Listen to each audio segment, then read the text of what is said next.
Voy a pedirle a la doctora Beatriz Gerí, por favor, que anuncie al Pleno quién es el candidato que hoy nos toca la entrevista personal. Gracias, señor presidente. Se invita al doctor Aristóteles Álvarez López a pasar a la mesa. Sírvase tomar asiento, por favor, doctor. Muchas gracias, muy buenos días con todos los presentes. Doctor Aristóteles Álvarez López, muy buenos días, ¿cómo está usted? Muchísimas gracias por estar aquí en la sede de la Junta Nacional de Justicia y por su disposición de poder estar en este concurso público. Doctor Álvarez, muy brevemente, vamos a hacerle un conjunto de preguntas que tienen que ver con su solvencia, su idoneidad, su trayectoria académica, su proyección personal y finalmente sobre su conocimiento de la realidad tanto nacional como institucional del Poder Judicial. Y en ese sentido, doctor Álvarez, voy a invitar a uno de mis colegas de este pleno para que pueda iniciar las preguntas, dejando constancia que un miembro, el doctor Guillermo Tomberry, se encuentra en el sistema de remoto. Así es que él también escuchará sus respuestas y hará su evaluación vía remota. En ese sentido, voy a invitarlo al doctor Antonio de la Asa, mi colega, para que pueda iniciar las primeras preguntas, doctor Álvarez López. Primero, reiterar mi saludo a los distinguidos miembros de esta Junta Nacional y al país. Estas entrevistas son transmitidas en el ámbito nacional y la comunidad jurídica está pendiente de ella. La Junta es resultado de un movimiento social que evitó que el país caiga en una cleptocracia, y es enorme la responsabilidad que ustedes tienen para seleccionar a quienes ustedes consideren estén a la altura del difícil momento que pasa el país, tanto a nivel político, una grave crisis política que arrastramos desde hace décadas y que contamina toda la institucionalidad del país, incluido el sistema de justicia. Perfecto, doctor Álvarez, perdóneme que lo corte, vamos a tratar le agradezco por esa complementación de esa introducción, efectivamente es cierto lo que usted señala, pero vamos a comenzar con las preguntas, si usted me lo permite, doctor Álvarez, y le voy a pedir al doctor Antonio de la Asa que en ese marco de introducción, pues que haga las preguntas correspondientes. Doctor Antonio de la Asa. Muchas gracias, presidente. Buenos días, señor. Observo dentro de su hoja de vida que usted se ha desempeñado como juez provisional de la Corte Suprema en el año 2010 y también como presidente de la Corte Superior de Loreto. Mi pregunta es muy puntual. Desearía saber cuál ha sido el aporte de usted después de haber estado en la Corte Suprema de la República que se haya visto como un beneficio en la Corte Superior de Loreto. Especialmente la dinámica de trabajo. Por un lado, la convocatoria a la Corte Suprema, que es un alto honor para cualquier servidor jurisdiccional superior, lo he desarrollado con la misma intensidad con que he desarrollado mi trabajo en las más de 2 décadas que tengo como juez superior en el Poder Judicial. Y la metodología de trabajo era diferente respecto a lo que se desarrollaba en la Corte Superior de Loreto. Una de ellas es el volumen del trabajo, mucho más intenso, y por otro lado, los debates al interior del colegiado. Y esa era una práctica que no estaba extendida en la Corte de Loreto. La Corte de Loreto es una corte que en su momento fue presidida por la doctora Zavala, distinguida miembro de esta junta. Es una de las regiones más extensas territorialmente. Pocos peruanos conocen, más allá de ver en el mapa, pero es un territorio más grande que muchos países de América Latina y de Europa. Es más grande que España territorialmente. Una extensión bastante amplia, con una población dispersa. Y eso ha ayudado, mi presencia en la Corte Suprema, a mejorar los índices de productividad en la Corte Superior. Hemos llegado a alcanzar el 3er lugar en productividad a nivel nacional. Y la sala que yo presidí en las oportunidades que me tocó, la sala civil mixta, que ve todo lo relativo a los procesos judiciales no penales del ámbito penal para mayores, pues ocupó el 1er lugar en productividad durante muchos años. Y el año de la pandemia, donde hubo miles de fallecidos en Loreto, miles, fue la región más afectada, como sabe el país. Fallecieron jueces y servidores de la Corte Superior, 7 personas, un juez superior en actividad y 2 jueces supernumerarios, ex jueces supernumerarios fallecieron.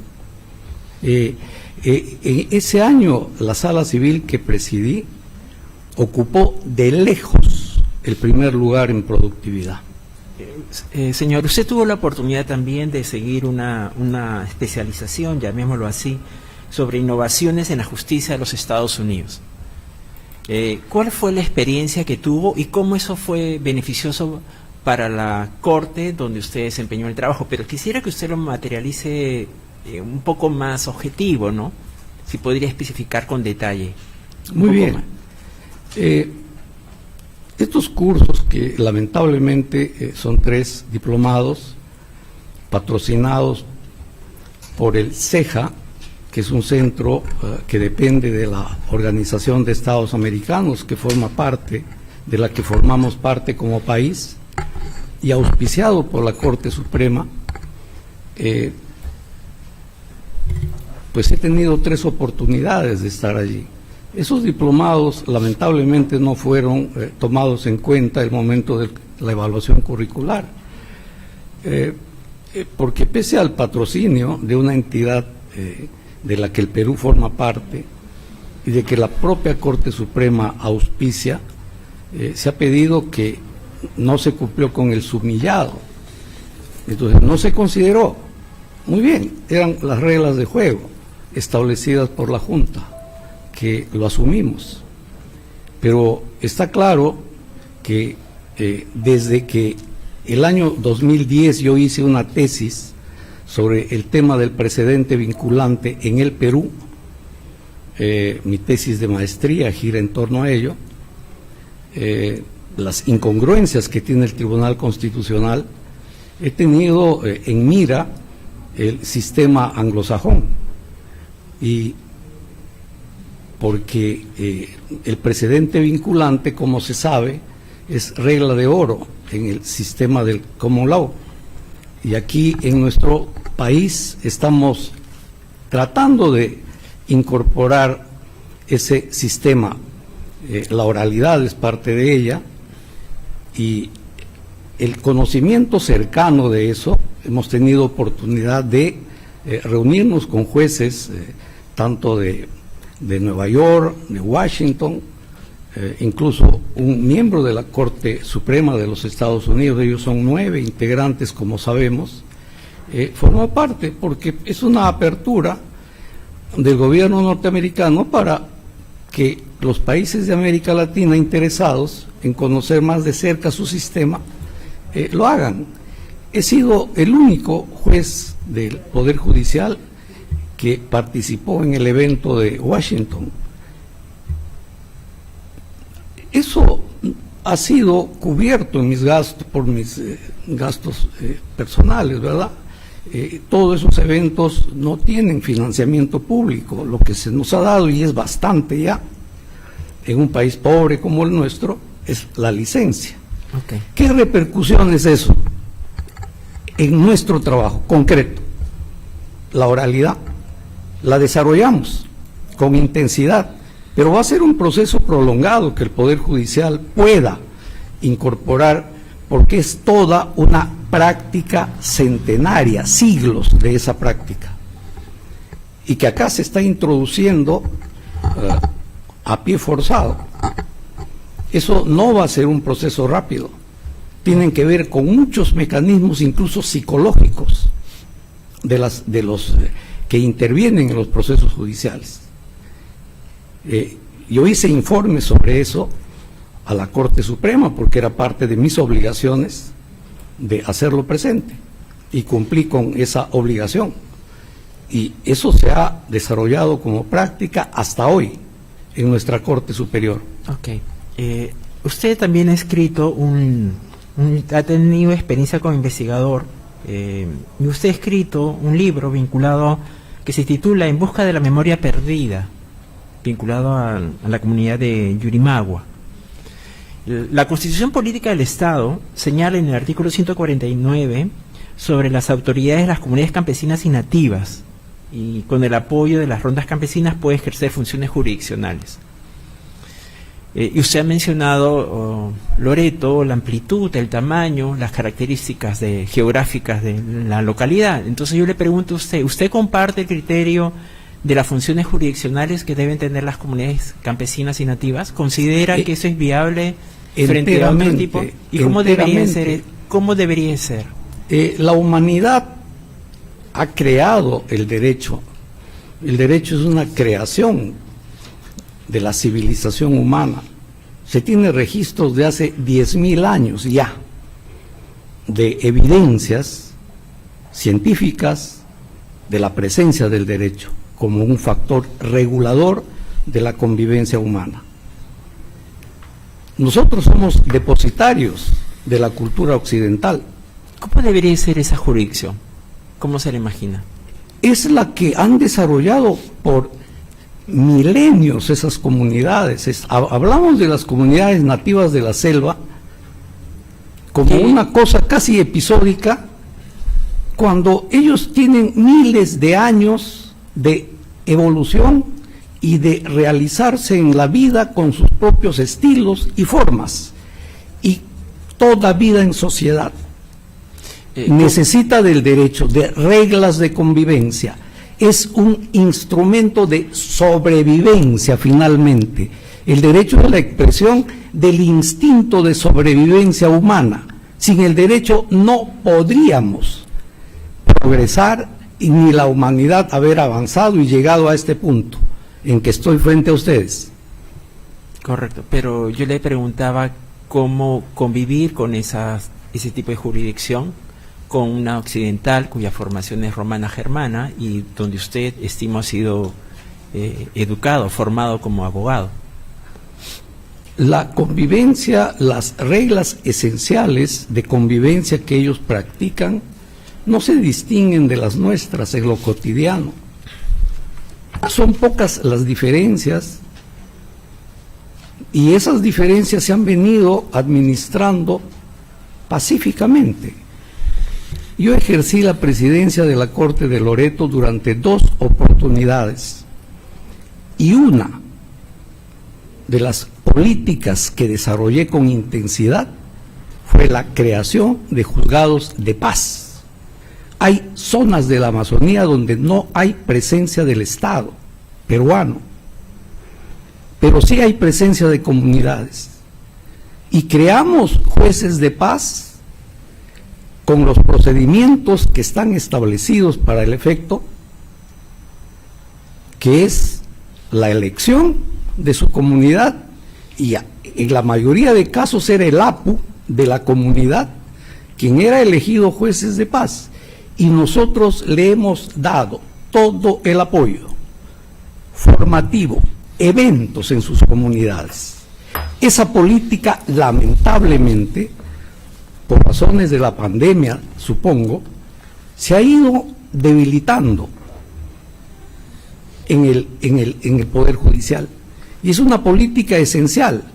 Correcto. En el periodo que yo ejercí la presidencia, se duplicó el número de jueces de paz en las comunidades nativas, y yo personalmente he recorrido las inmensas fronteras que tiene el Perú y que pocos conocen, zonas que están desconectadas del país. Correcto. Otra pregunta, y esta es la última que le formulo, señor.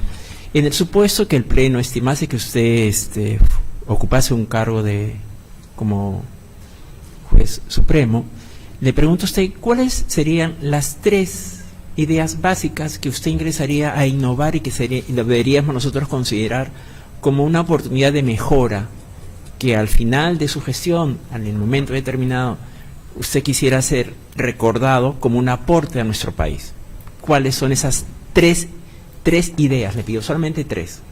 Y por favor. Como temas de políticas públicas, el Consejo formó parte de un organismo más amplio con las principales instituciones que gravitan en el ámbito de la justicia. Y eso se ha publicado. Y allí hay 9 políticas que se han establecido. Ese estudio, que se publicó el año 2021, tiene carencias esenciales, a mi parecer. Primero, no se contextualiza el ámbito del sector justicia en la realidad del país. Es una grave omisión.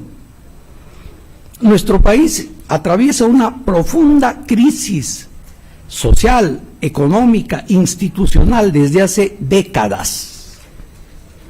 La justicia es un elemento, debe ser un elemento coadyuvante para ayudar a mejorar eso.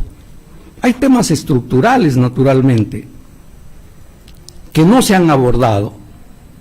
Se ha visto como un segmento ajeno a la vida nacional, y en función de esa falta de perspectiva nacional se han incurrido en omisiones y también el establecimiento de las prioridades que debe tener el ámbito de justicia, porque allí participan las principales instituciones del país, excepto alguien que se ha autoexcluido, que ha sido el Tribunal Constitucional, y es el factor, para mí, más importante que gravita en la inseguridad jurídica del país, porque tenemos una bicefalía en cuanto a la institucionalidad del país en el ámbito jurídico, y el Tribunal Constitucional se ha autoatribuido funciones que no están en la Constitución, vía interpretación,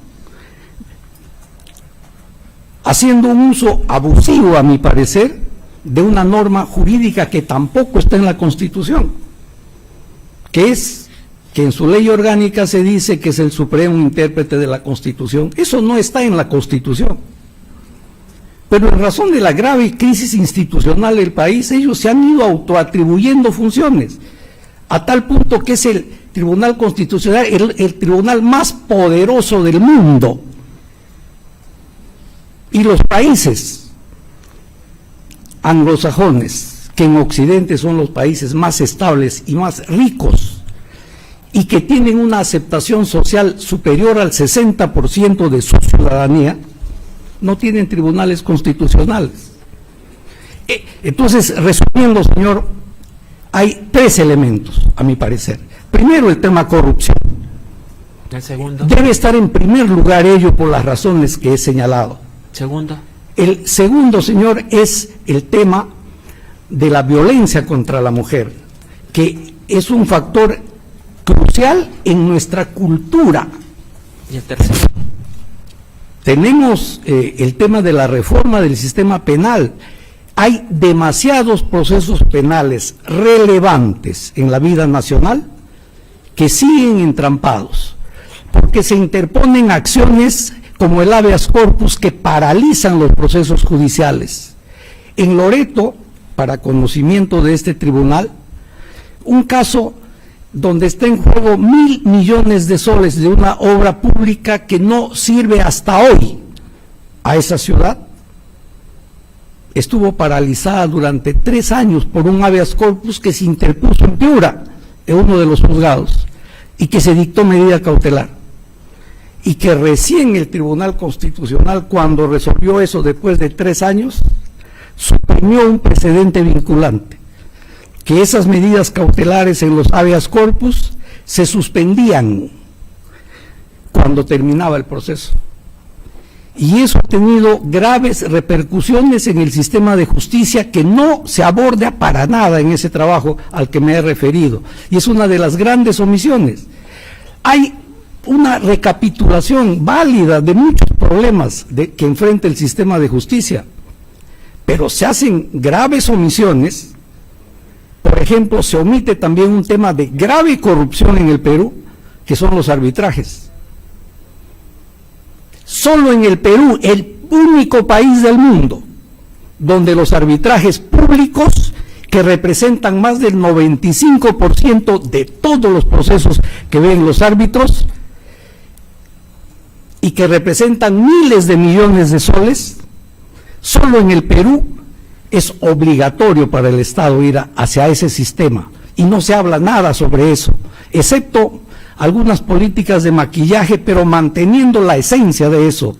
Y ese es un factor de corrupción que está cubierto por los temas de la privacidad con la que se reviste al arbitraje como sistema de impartición alternativa de justicia. Esos son los graves problemas que se han omitido en ese trabajo con la mayor buena voluntad. Yo entiendo que todos los que intervienen ahí son peruanos de buena fe, peruanos que quieren un país mejor. Yo he llegado a la madurez de mi vida conociendo esos temas y espero por lo mismo, por eso estoy acá, si no, no estaría acá, si no me sintiera en las condiciones de asumir esas responsabilidades, de ayudar a mejorar el país. Muchas gracias, presidente. Gracias, doctor de la ASA. Doctora Inés Tello. Buenos días, señor López. Álvarez López, discúlpeme. Usted ha hecho referencia hace un momento a la creación de juzgados de paz, de los juzgados de paz en gran número en poblaciones alejadas del centro de la ciudad, digamos. Dígame, ¿estos jueces de paz son instruidos para aplicar qué tipo de justicia? ¿La justicia comunal o la justicia que nosotros tenemos como tributarios del sistema germano occidental? La capacitación es una política permanente que se desarrolló durante mi gestión. Se buscó el apoyo de organizaciones sociales, las llamadas ONG, para financiar los costos. Loreto es un territorio gigantesco y las fronteras son igualmente altamente extensas. Si uno vincula las fronteras que tiene el Perú con Ecuador, Colombia. Señor, pero nosotros tenemos un tiempo para esta entrevista. Mi pregunta es concreta. No, he sido juez de paz, sé que es una de las funciones excelsas de la Administración de Justicia, así lo podría calificar. Y por eso le preguntaba puntualmente, estos señores o señoras jueces de paz, ¿cuál era la cultura, cuáles eran las normas jurídicas que aplicaban? ¿Las normas consuetudinarias, las normas de la comunidad o las normas de nuestro sistema jurídico? Ambas. Hemos hecho eventos de capacitación para mejorar ambos mecanismos de resolución del conflicto.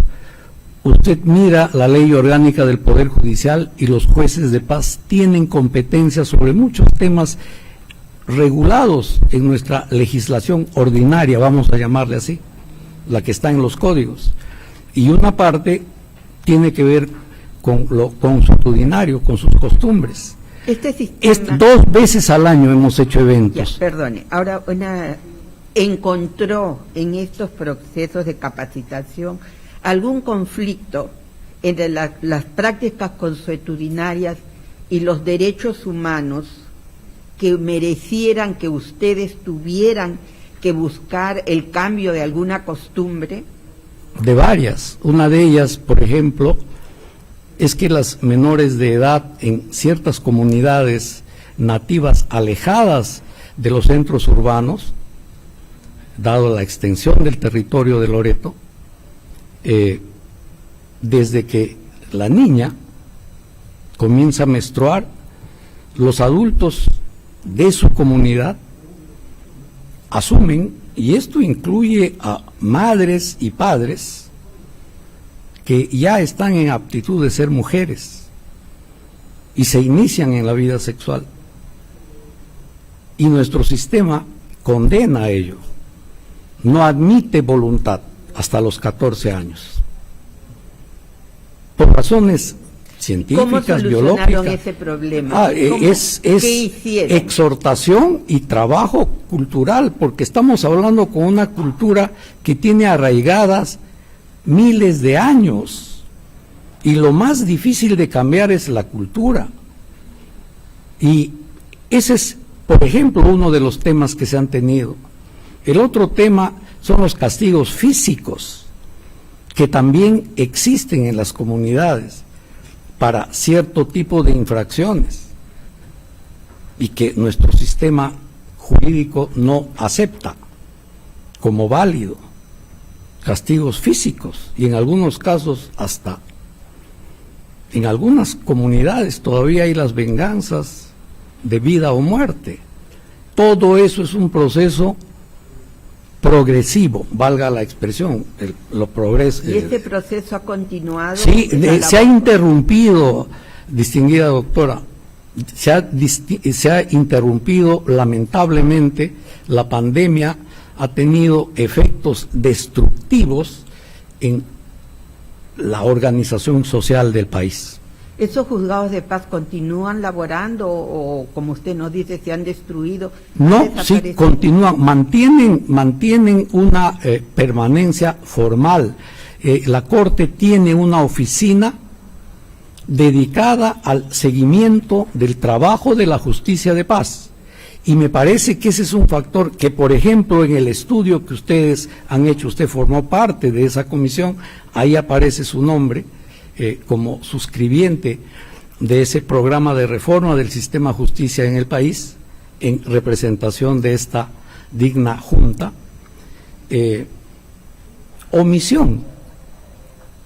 En el Perú hay más de 5.000 jueces de paz en las comunidades más atrasadas del Perú. Para redondear la idea, señor. Y este trabajo no lo aborda. Discúlpeme que lo interrumpa. ¿Usted considera de que este programa ha tenido éxito? Sí, ha tenido Muy éxito. bien, gracias, señor. Eso es todo, señor. Sí, gracias, doctora Tello. Doctora Zavala. Sí, muchas gracias, presidente. Una sola pregunta. ¿Qué se puede hacer para lograr una mayor aceptación de la población con respecto al sistema judicial? La percepción que se tiene no es muy buena. ¿Cómo lograr revertir eso? Eso es un tema complejo que tiene que ver con todo este proceso en el que está interesado el país. El Perú está entre los índices más bajos de aceptación ciudadana de su sistema de justicia, como está toda la institucionalidad del país. Los niveles de aceptación más óptimos han llegado al 18%. Disculpe, Hoy estamos doctor, 16. Sí, por eso que le hago la pregunta, ¿cómo revertir? O sea, la respuesta sería decirme... Muy bien, es un proceso. Primero tenemos que atacar el tema de corrupción. Ese es un problema que atraviesa también el Poder Judicial, el Ministerio Público. Y lo señalé también, los temas judiciales, vamos a llamarle así, relevantes, llevan 5, 6 años dando vueltas, en algunos casos con internos. Eso desmerece a un sistema de justicia de cualquier parte del mundo. Muchas gracias, señor. Gracias, presidente. Gracias, doctora Zavala. Doctora Imelda Tumelán, por favor. Muchas gracias, señor presidente. Renovando el saludo al doctor Álvarez López. Doctor, usted ya tiene una experiencia de la carga laboral a nivel de la Suprema, ¿no? Y asimismo de su expediente se advierten quejas por presunta dilación indebida en emitir pronunciamiento, devolución de expedientes, retardos. ¿Nos puede indicar cuál fue su producción de junio del 2021 a mayo del 2022, que fue consignado en el casillero digital? Superan los 1.700 procesos principales y un número mayor de incidentes, los cuadernos de apelación que se llaman sobre incidencias principales, que no se registran hasta ahora en las estadísticas del Poder Judicial y que absorben igualmente un alto nivel de trabajo los mismos. Pareciera que no existiera. Por ejemplo, las cautelares. Perdón. Y los temas de retardo, doctora. Perdón, doctor. Me refiero a los autos y a las sentencias, ¿no? Que deben ustedes consignar en el casillero digital, en ese instrumento que va a ayudar muchísimo en la transparencia, porque es un medio por el cual todos los ciudadanos vamos a conocer la producción de los señores y señoras jueces, ¿no? Entonces, muy bien, estamos, ya le digo, doctora, la sala que yo presidí, o que presido, recibió la felicitación del Consejo Ejecutivo del Poder Judicial en más de una oportunidad, incluso una felicitación pública por resolución el año 2021, porque tuvimos el primer lugar de productividad nacional de lejos respecto al segundo lugar. Doctor, perdón. Muy bien, ¿no? Si usted lo está señalando ahí, pero lo que advertimos en el casillero digital es una suma menor de la que está indicando usted, ¿no? Entonces, ahí ustedes lo manejan, todo el sistema en el Distrito Judicial de Loreto maneja este casillero digital óptimamente. No, mire, el registro de productividad nacional lo lleva Lima. Aquí hay un órgano creado por el Poder Judicial para monitorear la productividad de los jueces. Se crean nuevos órganos, se apoyan otros en función de la información estadística. La estadística es verdad que refleja parte de una realidad, pero encubre otras. El Poder Judicial del Perú tiene más jueces comparativamente que los Estados Unidos. Sí, doctor, perdón, voy nuevamente a mi pregunta. De junio del 2021 a mayo del 2022. Del ¿Cuál ha sido 22, su o sea, de este producción, año. Su producción de usted. Ya, bajemos ahí, no del colegiado, sino de usted. Es la tercera parte, el promedio, y no tengo la estadística a la mano, pero está hablando usted aproximadamente de un año, y por lo menos en expedientes principales, por lo menos 600 procesos principales, y más los cuadernos que, como he señalado, es siempre mayor a los expedientes principales. Sí. Gracias, señor presidente. Muchas gracias, doctor, por su Gracias, respuesta. doctora Tumelán. Doctor Vázquez, no sé si tengo una pregunta. Sí, muchas gracias, doctor Ávila. Reiterando nuestra bienvenida al doctor Álvarez. Sí, bueno, el casillero digital al que se ha referido la doctora Tumialán arroja 307 sentencias en los últimos 12 meses, de las cuales presumimos una tercera parte corresponden a ponencias presentadas por usted. Pero usted dice que hay 600 expedientes, se refiere a 600 expedientes en giro. Principales en giro.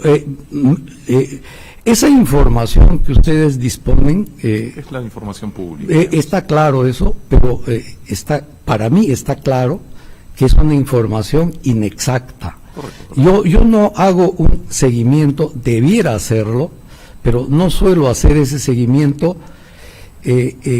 porque nosotros informamos mensualmente Sí, nuestra productividad sí. y tenemos casilleros que se han implementado en la sala recién este año. Doctor, está claro, tampoco nosotros sabemos perfectamente que la data estadística puede, en fin, no estar actualizada o no estar alimentada.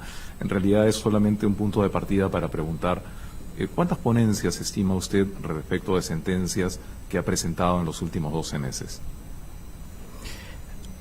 No menos de 500 ponencias, 500 no menos, ponencias. sí señor. O sea que se han producido sentencias en los últimos 12 meses alrededor de unas 1.500. De 1500. Correcto, correcto. En relación a un tema que ha sido ya abordado y que usted ha señalado, respecto del Tribunal Constitucional, usted señala que ha hecho pues un uso abusivo, ha dicho usted, de este criterio a partir del cual se entiende el Tribunal Constitucional como el máximo intérprete de la Constitución. Si usted fuese pues un supremo legislador, ¿qué haría respecto del Tribunal Constitucional? Hay que redimensionarlo, si es que se quiere mantener ese instituto. En América Latina, Chile ha suprimido un tribunal constitucional que tenía mucho menores atribuciones que el que aquí se ha autoasignado por la crisis institucional del país. Y esa autoasignación ha generado, lamentablemente, una carga procesal baladí. Yo lo llamo así, porque se abren procesos sobre procesos. La situación usted la ha descrito, pero ¿qué haría con el Tribunal Constitucional? Hay que redimensionarlo. ¿Cuál sería el mecanismo para redimensionarlo? ¿Cómo lo perfilaría? En primer lugar, no va a haber autocontrol, que siempre se ha pedido a los tribunales del mundo cuando coexisten con las Cortes Supremas. Y se ha usado metáforas como choque de trenes, metáforas, palabras, los efectos. Nosotros nos miramos, el modelo del Perú es el modelo español, desde que se trajo el Tribunal de Garantías Constitucionales el año 79, y se ha ido ampliando esas competencias. Perdone que lo interrumpa. Muy bien, entonces, ese modelo, España está tan como nosotros en cuanto a percepción ciudadana de justicia, 16-18% de aceptación social. Y seguimos mirándonos en ese espejo, es un mal espejo, pésimo. Tenemos que cambiar, mirar lo mejor del mundo. ¿Qué es lo mejor del mundo en la sociedad, en las sociedades modernas del mundo occidental de la que formamos parte? Los países anglosajones no tienen tribunales constitucionales y son los que gozan de mayor prestigio. Y muchas de las instituciones que se llaman de garantías constitucionales han nacido en esos países. Doctor Álvarez, paso a otro tema. Usted ha señalado que hay falta de contexto en la política nacional sobre reforma del sistema de administración de justicia. Y me parece haber entendido de que usted entiende que hay un vacío en lo que se refiere a corrupción y particularmente en relación con el arbitraje y también respecto de los temas de violencia contra la mujer. ¿Esto es así? ¿Existen estos vacíos en la política nacional? En la política nacional yo he hablado de las prioridades que se establecen. Sí está el arbitraje, pero tratado de manera muy tenue y no abordando el problema esencial que hay en ella, que es la obligatoriedad que se manda en la ley de arbitraje para que todos los conflictos que tienen que ver con contratos de obras públicas se lleven al ámbito del arbitraje. Esa es una perversión. Solo en el Perú existe. Yo estudié ese tema y he participado en eventos. Son miles de millones. En el Perú tenemos más de 2.500 obras relevantes en todo el país, paralizadas por los procesos de arbitraje. Eso es una cosa espantosa para cualquier sociedad, y eso tenemos que corregirlo. Sí, usted nos ha explicado su punto de vista al respecto. Yo le preguntaba porque hay varias páginas dedicadas al tema de justicia arbitral y hay cuestionamientos como los que usted señala también, pero claro, es un tema en todo caso de intensidad. Prioridades, ¿no? Intensidad y Una prioridades. última pregunta, doctor Álvarez. ¿Usted ha tenido en 2002 algún proceso o investigación en relación a un tema de lesiones? Hubo un incidente en donde se me involucró. Fue un proceso que tuvo notoriedad pública en su momento, se me abstuvo en mis funciones durante un año, bajo el argumento de no interferir en esa investigación. Yo lo llamo complot. Yo escribí un trabajo sobre eso. Le llamé el debido proceso y el caso del carro blanco, porque se hizo notorio ese tema. Fui absuelto por el Consejo Nacional de la Magistratura de esos cargos. Fui absuelto. Correcto, doctor Álvarez. Y allí se dio la evidencia del complot que existió en esa oportunidad. Por eso fui absuelto, no por el Consejo cesado, tristemente cesado, sino por un consejo de personas como ustedes, honorables. Muchas gracias, doctor Álvarez, por sus respuestas. Gracias, presidente. Gracias, doctor Vázquez. Yo solo tengo una pregunta, doctor Álvarez.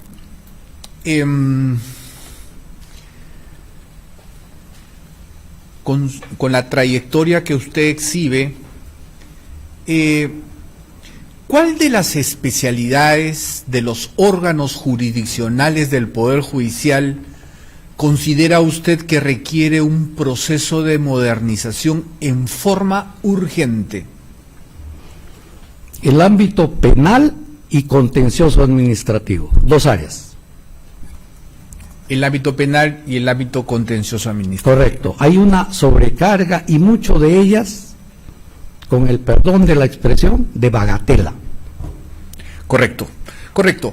No hay más preguntas, doctor Álvarez. Mis colegas han tenido la oportunidad de hacerle preguntas, usted las ha respondido. En consecuencia, solo me cabe agradecer su participación en este concurso público. Muchísimas gracias. A ustedes también mis profundas gracias. Es la primera oportunidad que tengo de hablar al país sobre estos temas. Muchísimas gracias por esa oportunidad. No, a Buen usted. día. Muchas gracias, doctor Álvarez.